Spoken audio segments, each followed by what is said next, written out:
Bienvenue à toutes et à tous et bienvenue dans la suite de notre lecture du livre 1984 de George Orwell. Nous nous étions arrêtés au chapitre 4 où nous nous apprenions plus sur le travail de Winston. Je vous invite à aller voir la vidéo si vous ne l'avez pas lue, plutôt entendu. Et sans plus tarder, on va entamer le chapitre 5. C'est parti! À la cantine, au plafond bas, dans les profondeurs de la terre, la queue du déjeuner avance par à-coups. La salle est déjà bondée et il y règne un bruit assourdissant. Depuis le grillage du comptoir, la fumée du ragoût déverse son odeur aigre et métallique qui n'arrive pas tout à fait à couvrir les vapeurs du gin de la victoire. Tout au fond de la salle se trouve en effet un petit bar, ou plutôt un trou dans le mur où l'on achète du gin pour 10 cents la timbale. « Mais voilà celui que je cherchais !» dit une voix dans le dos de Winston. Il se retourne et voit son ami Sim, du service de la recherche. Ami, c'est trop dire. On n'a plus d'amis, on a des camarades, certains dont la société est plus agréable que d'autres. Sim est philologue et spécialiste du néo-parler. Il fait d'ailleurs partie de l'immense équipe d'experts occupés à compiler la 11e édition du dictionnaire. C'est un bonhomme minuscule, plus petit encore que Winston, brun, avec des yeux globuleux à l'expression morose et ironique à la fois, qui semble fouiller le visage de son interlocuteur en lui parlant. « Je voulais te demander si tu avais des lames de rasoir. »« Et non, s'empresse de répondre Winston avec un fond de mauvaise conscience. J'ai remué ciel et terre, mais il n'y en a plus. » Tout le monde quémande des lames de rasoir à longueur de temps. À vrai dire, il lui en reste 2 neuves qu'il garde précieusement. La pénurie dure depuis des mois. Il peut arriver du jour au lendemain que les magasins du parti soient en rupture de stock pour tel ou tel article de première nécessité. Tantôt les boutons, tantôt le fil à repriser ou les lacets de chaussures.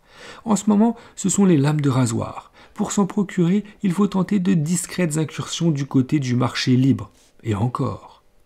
« Je me sers de la même depuis 6 semaines, ment Winston. La queue avance d'un coup, puis, comme il s'immobilise de nouveau, il se retourne vers Sim. Chacun prend un plateau en métal graisseux sur la pile au bout du comptoir. « Tu as été voir la pendaison des prisonniers hier ?» demande Sim. « J'étais au travail », répond Winston sur un ton neutre. « On va le voir aux actualités, de toute façon. » Piètre substitut. Les yeux moqueurs de Sim parcourent le visage de Winston.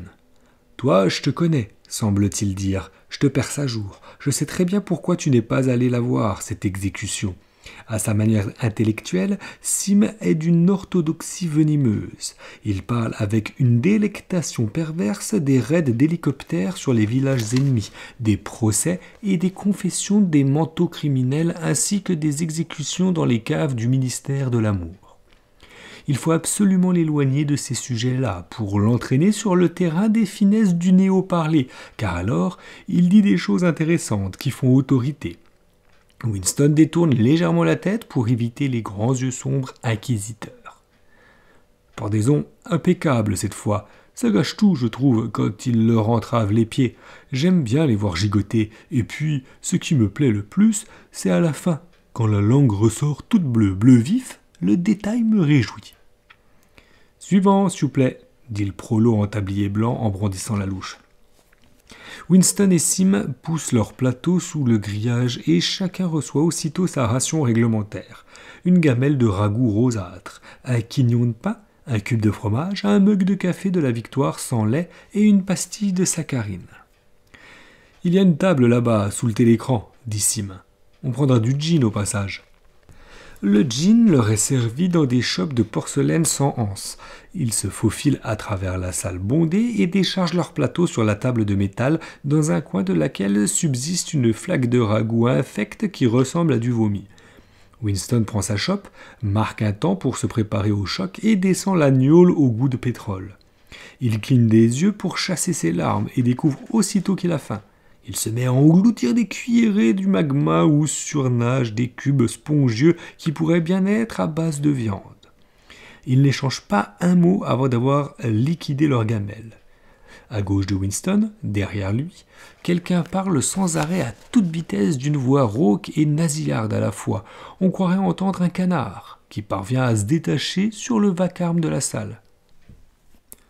Alors, le dictionnaire, ça avance ? Demande Winston en forçant sa voix pour se faire entendre. Doucement, je suis sur les adjectifs, c'est passionnant. Le visage de Sim s'est éclairé à la mention du néo-parler. Il repousse sa gamelle, prend le quignon de pain dans une main et le fromage dans l'autre, et se penche par-dessus la table pour ne pas avoir à brailler. La 11e édition sera la bonne.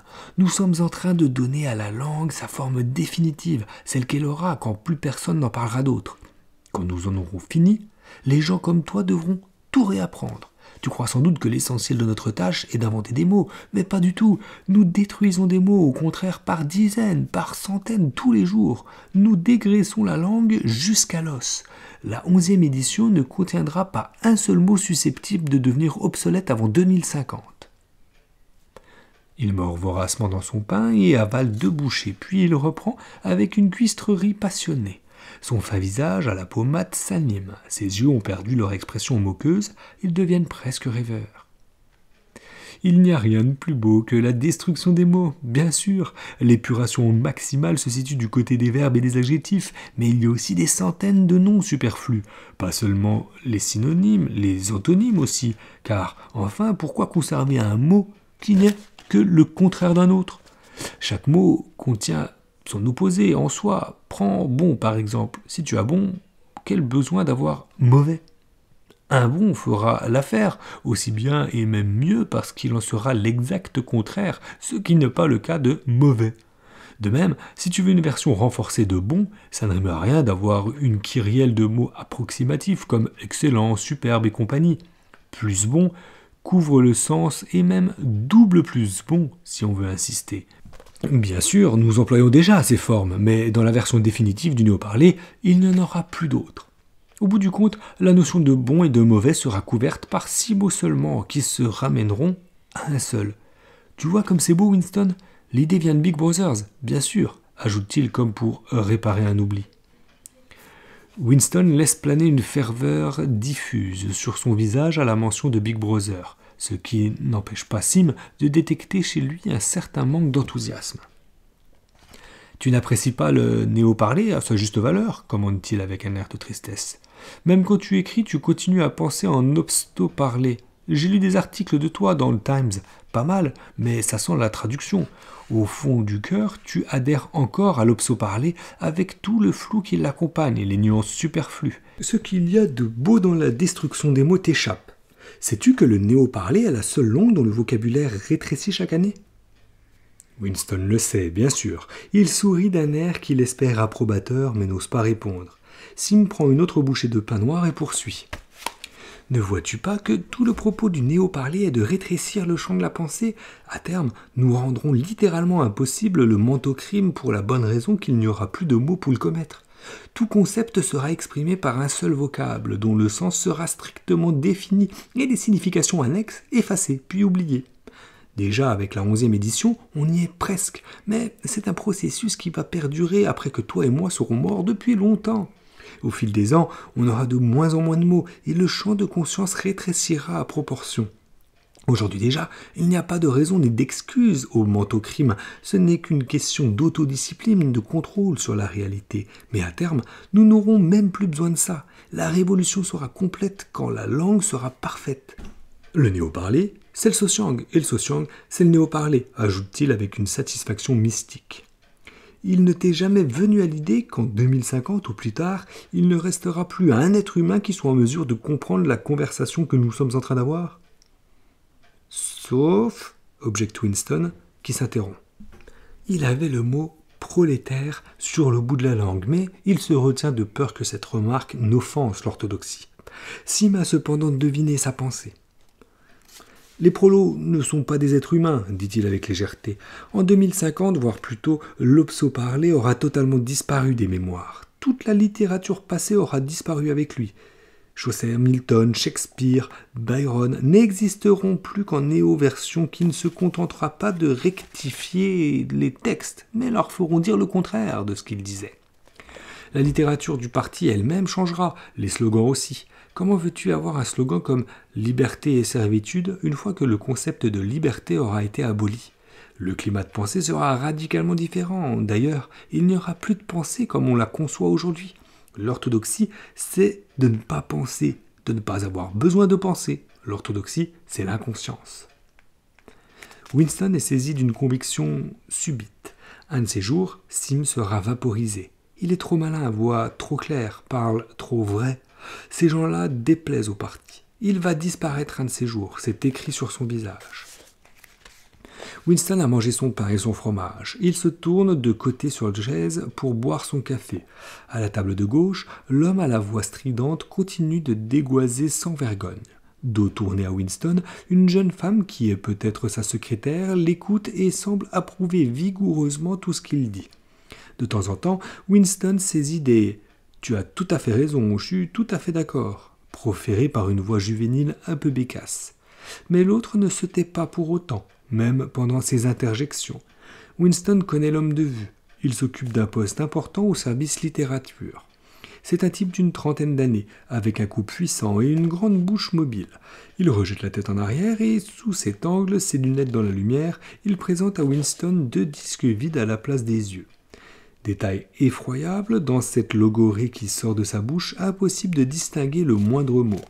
Une fois seulement, Winston saisit la formule « éradication complète et définitive du goldsteinisme », craché tout d'une pièce comme une ligne imprimée sans espace. Le reste, il n'y entend qu'un caquet vide de sens. Néanmoins, il n'est pas besoin d'entendre ce que l'homme dit pour en deviner le propos général.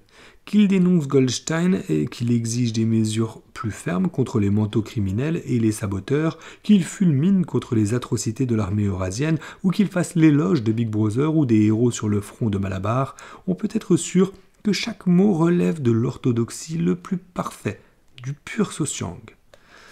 En observant ce visage sans yeux, aux mâchoires qui claquent, lui vient le sentiment étrange qu'il ne s'agit pas d'un humain mais d'un automate. Ce n'est pas le cerveau qui s'exprime, mais le larynx. Strictement parlant, ce sont bien des mots qui sortent de cette bouche, mais au lieu d'être du discours articulé, ce n'est qu'un bruit émis en toute inconscience, comme le canard cancane.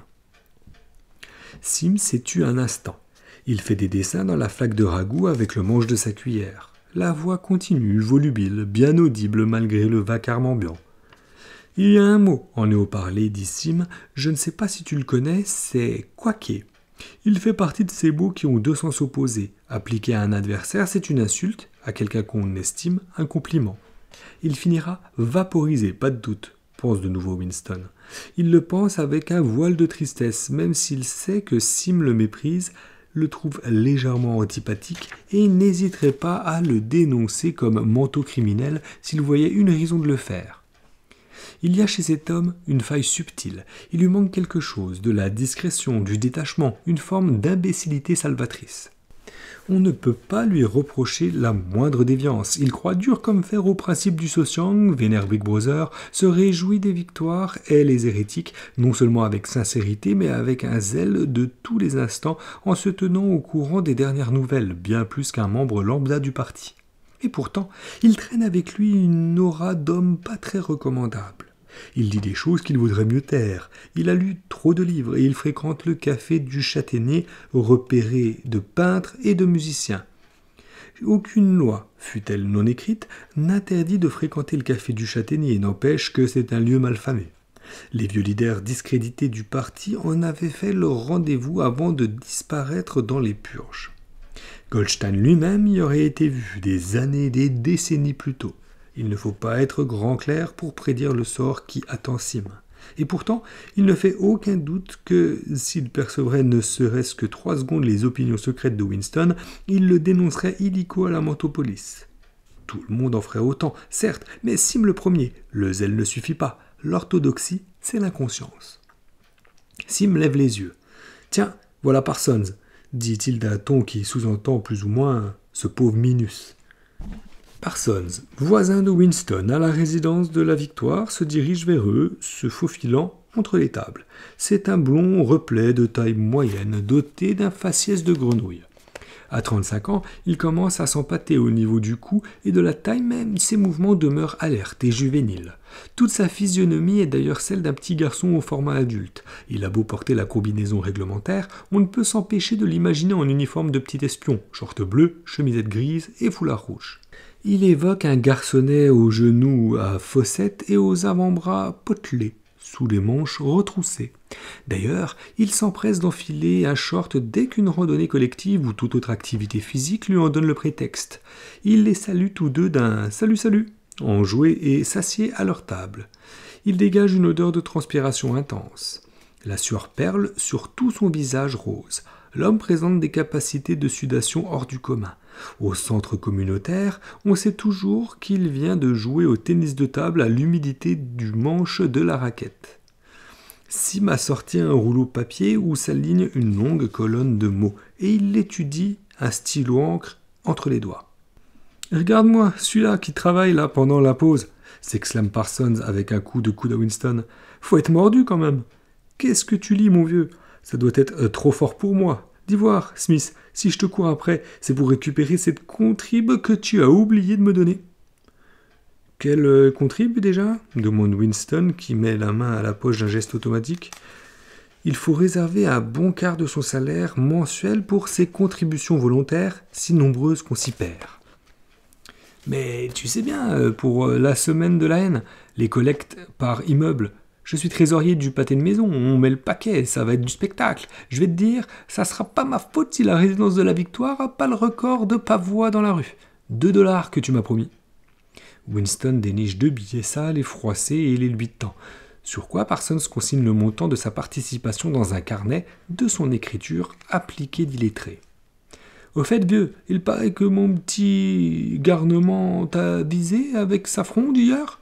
Je lui ai passé un sacré savon. Je lui ai même dit que j'allais la lui confisquer s'il recommençait. J'ai cru comprendre qu'il était contrarié de ne pas pouvoir assister à l'exécution, dit Winston. Ben, qu'est-ce que tu veux, ça montre qu'il a bon esprit, toujours. C'est des petits sacripants, l'un comme l'autre, mais pour être motivés, ils sont motivés. Ils n'ont qu'une idée en tête, leur travail d'espion, et puis la guerre, naturellement. Vous savez ce qu'elle a fait, ma puce, samedi dernier, pendant que sa troupe était en randonnée du côté du Berkhamsted. Elle a pris 2 camarades avec elle et elles ont faussé compagnie aux autres pour passer l'après-midi à suivre un inconnu. Pendant 2 heures, elles l'ont pas lâché à travers bois, et puis, quand elles sont arrivées à Amsterdam, elles l'ont livré aux patrouilles. « Pourquoi elles ont fait ça ?» demande Winston déconcerté. Parsons poursuit sur un ton de triomphe. « Ma gamine voulait vérifier que c'était pas un agent ennemi, largué par un parachute. Peut-être, mais voilà où je voulais en venir, vieux. Ce qui l'a mis sur la voie, c'est qu'il portait des drôles de chaussures. Elle a dit qu'elle en avait jamais vu des pareilles et que le gars pouvait bien être étranger. Malin, non, pour une gosse de 7 ans. Qu'est-ce qu'on lui a fait à cet homme ? Demande Winston. Ah, ça, j'en sais rien, mais je serais pas étonné qu'on l'ait. Parsons fait le geste d'épauler un fusil et émet un claquement de langue pour figurer la détonation. Tant mieux, ponctue Sim distraitement sans lever le nez de sa liste. C'est vrai qu'on ne peut pas prendre le risque, approuve dûment Winston. Eh oui, quoi, on est en guerre, conclut Parsons. Comme pour confirmer ce constat, un appel de trompette émane du télécran juste au-dessus de leur tête. Ce n'est cependant pas la proclamation d'une victoire militaire cette fois, mais seulement une annonce du ministère de l'Abondance. « Camarades, votre attention, camarades !» lance une voix jeune et pleine de fougue. « Nous avons de nouvelles triomphales à vous communiquer. Nous avons gagné la bataille de la production. Les retours désormais complets sur la production des biens de consommation font ressortir que le niveau de vie s'est élevé de 20% au cours de l'année écoulée. Dans toute l'Océanie, on a pu voir des manifestations spontanées de travailleurs sortis des usines et des bureaux pour défiler dans les rues avec des banderoles exprimant leur gratitude envers Big Brother qui nous permet cette nouvelle vie heureuse grâce à la sagesse de sa gouvernance. Voici quelques chiffres qui nous sont parvenus. Denrées alimentaires. La formule « Notre nouvelle vie heureuse » revient plusieurs fois. Depuis quelque temps, c'est une des formules favorites du ministère de l'Abondance. Parsons, l'attention stimulée par l'appel de trompette, écoute, bouche bée, avec l'ennui solennel du catéchisé. Il n'arrive pas à suivre les chiffres, mais il comprend qu'il y a lieu de s'en réjouir. Il a tiré de sa poche une bouffarde infecte, déjà à moitié pleine de tabac carbonisé. Avec la ration de tabac à 100 grammes par semaine, pas de quoi bourrer une pipe. Winston fume une cigarette de la Victoire qu'il a soin de tenir à l'horizontale. La ration suivante n'arrive pas avant le lendemain, et il ne lui en reste que 4. Pour l'instant, il demeure sourd au bruit éloigné afin d'entendre le flot déversé par le télécran. Ainsi, il y aurait même eu des manifestations pour remercier Big Brother d'avoir porté les rations de chocolat à 20 grammes par semaine. Hier seulement, il a été annoncé qu'elles seraient réduites à ces 20 grammes. Et ils avalent ça, du jour au lendemain. Oui, ils l'avalent. Parsons gobe la chose sans difficulté avec la stupidité d'un veau. L'homme sans yeux, à l'autre table, le gobe fanatiquement, passionnément, avec un furieux désir de traquer, de dénoncer et de vaporiser quiconque prétendrait que les rations précédentes étaient de 30 grammes. Sim aussi, de façon plus complexe, en recourant aux doubles pensées. Sim avale ça. Serait-il donc le dernier à garder une mémoire ? Le télécran continue de déverser ses statistiques mirobolantes. Par rapport à l'année dernière, il y a davantage à manger, davantage de vêtements, de logements, de meubles, de marmites, plus de fioul, plus de vaisseaux, plus d'hélicos, plus de livres, plus de bébés, plus de tout, sauf de maladies, de délinquance et de folie. D'année en année, de minute en minute, même les chiffres s'envolent, tous les records sont pulvérisés. Comme Sim avant lui, Winston a pris sa cuillère et la trempe dans la sauce blanchâtre qui a dégouliné sur la table pour faire un dessin. Il médite avec rancœur sur la texture de la vie. Est-ce qu'elle a toujours été la même ? Est-ce que les aliments ont toujours eu le même goût ? Il jette un coup d'œil circulaire sur la cantine, bondée, plafond bas, murs crasseux à force de contact avec d'innombrables corps, tables et chaises de métal en triste état, si rapprochés que les coudes se touchent, cuillères tordues, plateaux cabossés, mugs blancs grossiers, de la graisse sur toutes les surfaces, de la crasse dans toutes les fentes. Une odeur aigrelotte et composite de mauvais gin et de mauvais café, de ragoût métallique et de linge sale. Le cœur se soulève et les poils se hérissent en permanence comme pour protester. On a le sentiment d'avoir été floué d'un droit. Cependant, il ne se souvient pas que les choses aient été bien différentes. De tout temps, s'il a bonne mémoire, on n'a jamais vraiment eu assez à manger, jamais eu de chaussettes ou de sous-vêtements qui ne soient pas pleins de trous, de meubles qui ne soient pas branlants et abîmés. On n'a jamais été chauffé convenablement. En revanche, on a toujours connu les métros bondés, les immeubles décrépits, le pain noir, le thé rare, le café infect et la pénurie de cigarettes. Rien d'abondant ni d'abordable, sinon le gin de synthèse. Et s'il est vrai qu'on vit de plus en plus mal ces désagréments avec l'âge, ne faut-il pas y voir le signe qu'ils ne sont pas naturels précisément ? Car l'organisme se révolte devant l'inconfort, la crasse et le manque, les hivers qui n'en finissent pas, les chaussettes qui collent à la peau, les ascenseurs toujours en panne, l'eau tiédasse, le savon granulé, les cigarettes qui se délient, les plats qui ont un drôle de goût. Or, pourquoi serait-ce intolérable si l'on ne gardait le souvenir ancestral que les choses ont jadis été tout autres ? De nouveau, il considère la cantine. Presque tout le monde est laid, et le serait même vêtu autrement que de l'uniforme bleu. À l'autre bout de la salle, tout seul à une table, un drôle de petit bonhomme blatte est en train de boire à une tasse de café, ses petits yeux passant d'un objet à l'autre avec une expression soupçonneuse. Qu'il est facile de croire si l'on ne regarde pas autour de soi que le type physique idéal selon le parti, grand, jeune, gens musclés, jeunes filles au sein lourd, tous blonds, bronzés, vigoureux et insouciants, existe vraiment, voire prédomine. En réalité, à sa connaissance, la majorité des habitants de la zone 1 sont petits, moricots et contrefaits. Curieux phénomène, le genre cloporte prolifère au sein des ministères. Bons hommes courts sur pattes qui grossissent de bonheur, gestes vifs d'insectes, visages indéchiffrables, petits yeux noyés dans le gras de la face. Il faut croire que c'est le type qui prospère sous l'égide du parti. L'annonce du ministère de l'Abondance s'achève sur un nouvel appel de trompette et une musique métallique retentit. Parsons, l'enthousiasme vaguement réveillé par l'avalanche de chiffres, retire sa pipe de sa bouche. « Sûr que le ministère de l'Abondance a fait du bon boulot cette année, dit-il, opinant du chef en homme averti. Au fait, Smith, mon vieux, tu n'aurais pas quelques lames de rasoir en trop des fois ? Eh non, ça fait 6 semaines que je me sers de la même. Ah bon, je demandais à tout hasard, hein. Désolé. À la table d'à côté, la voix de Canard, un temps réduite au silence par l'annonce du ministère, a repris de plus belle tout aussi fort. Sans savoir pourquoi, Winston se surprend à penser à Madame Parsons, avec son cheveu pauvre et la poussière dans ses rides. Il ne lui donne pas 2 ans avant que ses enfants la dénoncent à la Mantopolis. Elle sera vaporisée. Sim sera vaporisé, lui-même sera vaporisé, O'Brien sera vaporisé. Mais Parsons ne le sera jamais. La créature sans yeux à la voix de Canard ne sera jamais vaporisée. Les bonshommes blattes si agiles qui grouillent au ministère dans le dédale de couloirs ne seront jamais vaporisés non plus. Et la fille brune, celle qui travaille au service littérature, ne le sera pas davantage. Il a l'impression de savoir d'instinct qui va survivre et qui périr. Mais à quoi tient la différence? Il serait en peine de le dire. Tout à coup, il est tiré de sa rêverie en sursaut. À la table voisine, la fille s'est retournée à demi et elle le regarde. C'est la brune en question.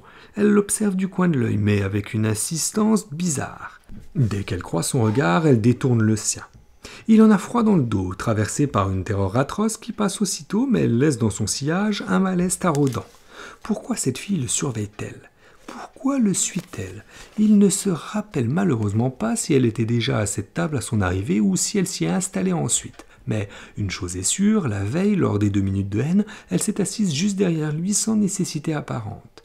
Il est donc fort probable qu'elle avait pour but de vérifier s'il braillait assez fort. Son idée première lui revient. Elle ne fait sans doute pas partie de la Mantopolis, mais ce sont justement les espions amateurs qui représentent le plus grand danger. Combien de temps l'a-t-elle regardé? 5 minutes peut-être? Il est possible qu'il n'ait pas parfaitement maîtrisé sa physionomie. Rien n'est plus dangereux que de laisser ses pensées vagabonder dans un lieu public ou à portée de télécran. Tic nerveux, mimique d'anxiété inconsciente, soliloque, le moindre détail peut trahir s'il révèle une anomalie quelconque, quelque chose à cacher. D'ailleurs, une expression déplacée, l'incrédulité à la nouvelle d'une victoire par exemple, est un délit en soi. Il y a même un mot pour le dire en néo-parlé. Faciocrime. La fille lui tourne le dos de nouveau. Peut-être qu'elle ne le suit pas après tout. Peut-être ne faut-il voir qu'une coïncidence dans le fait qu'elle s'est assise si près de lui 2 jours de suite. Sa cigarette s'est éteinte. Il la pose soigneusement au bord de la table, il la fumera après le travail, s'il l'empêche de se vider d'ici là. Quand bien même la fille de la table à côté serait une espionne de la Mantopolis, auquel cas il se retrouvera dans les caves du ministère de l'Amour d'ici 3 jours, pas question de cacher un méco. Sim a plié son bout de papier avant de le ranger dans sa poche. Parsons s'est remis à parler.